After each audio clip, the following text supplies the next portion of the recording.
नमस्ते। हमेशा खुश रहो। आई JVN Jyoti Kumawat, Faculty of Education and Methodology. Students, today I'm going to present here the principles of inclusive education from the course Inclusive Education for the BA B.Ed 7th semester.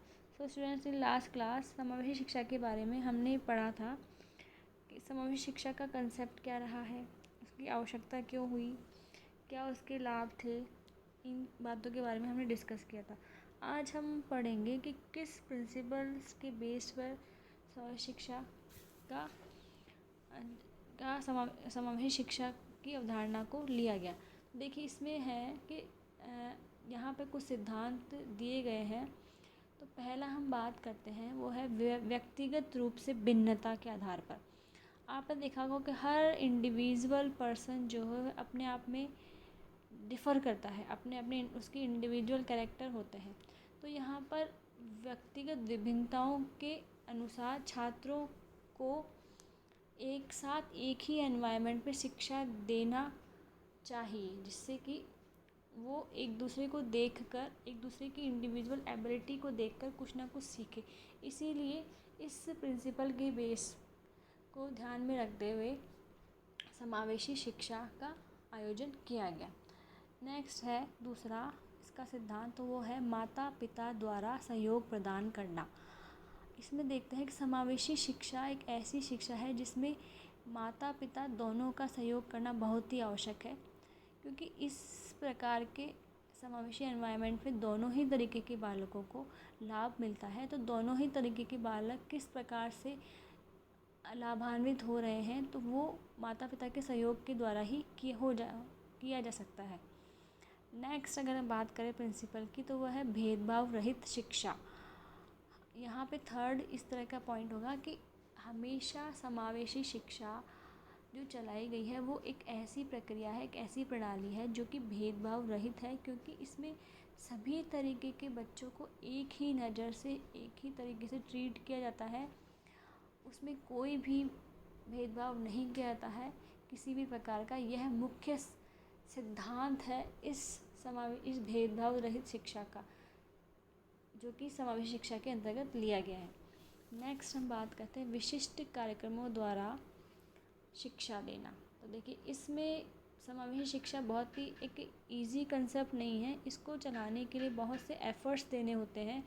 तो यहाँ पर बहुत से कार्यक्रमों का आयोजन किया जाता है जो कि इस समावेशी शिक्षा को सफल बना सके, और उन सभी बच्चों को जो कि शिक्षा नहीं ले पाते हैं किन्हीं कारणों से, उनकी डिसेबिलिटी के कारण, तो वो बच्चे इन विशिष्ट कार्यक्रमों द्वारा इस समावेशी शिक्षा की तरफ आकृष्ट होते हैं।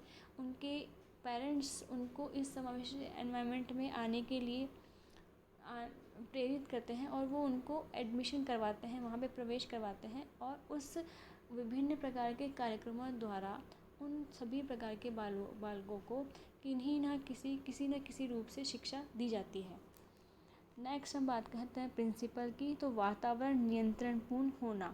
ये है कि समावेशी शिक्षा एक ऐसी शिक्षा है जिसमें सामान्य विशिष्ट बालक के बीच बहुत ही अच्छे तरीके से समन्वय वातावरण स्थापित किया जाता है, क्योंकि यह एक मेन उद्देश्य है, मेन एम है इन बालकों को एक साथ रखने का, एक साथ सिखाने का। तो यह तो बहुत ही इम्पोर्टेंट पॉइंट है कि नियंत्रण होना ज़रूरी है। अगर नियंत्रण ही नहीं होगा तो समावेशी शिक्षा आगे जाके सफल नहीं हो सकती है, और वो बालकों को आगे सिखा भी नहीं पाएगी। इस वजह से तो नियंत्रणपूर्ण वातावरण होना इस शिक्षा के लिए बहुत ही ज़्यादा आवश्यक है। तो यह सिद्धांत हमें फॉलो करना होगा इस शिक्षा के अंतर्गत। अब देखिए, इन प्रिंसिपल्स को ध्यान में रखते हुए, सिद्धांत को ध्यान में रखते हुए, हमारी जो गवर्नमेंट है उन्होंने कुछ समावेशी शिक्षा के कुछ मॉडल दिए, शिक्षा आयोग ने कुछ मॉडल डिसाइड किए हैं। वो इस प्रकार से हैं कि जो कि समावेशी शिक्षा के पर आधारित है, सिद्धांतों पर आधारित है। पहला है सांख्यिकी मॉडल। तो यह मॉडल व्यक्तिगत विभिन्नता पर आधारित है, जिसमें बालकों की विशिष्टता के विषय में जाना जाता है कि बालक किस विषय में ज़्यादा विशिष्ट है, किस विषय में ज़्यादा स्पेशल है, कौन सी एबिलिटी बालक के अंदर अच्छी है। उस एबिलिटी के बेसिस पर इसको परखा जाता है। नेक्स्ट है मौखिक संचार मॉडल। इसमें सीखने में मंदबुद्धि बालक, हकलाने वाले बालक, स्वर दोष रहित बालक जो है, स्वर दोष मतलब जो कि बोल नहीं पाते हैं, हकलाते हैं वो बालक, मौखिक संचार बालक आदि, इन सभी बालकों की पहचान की जाती है।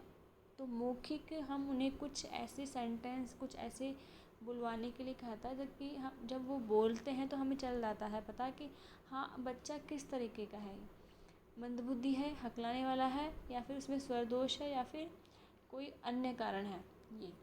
नेक्स्ट मॉडल जो रखा गया है वो है चिकित्सीय अथवा विद्या मॉडल।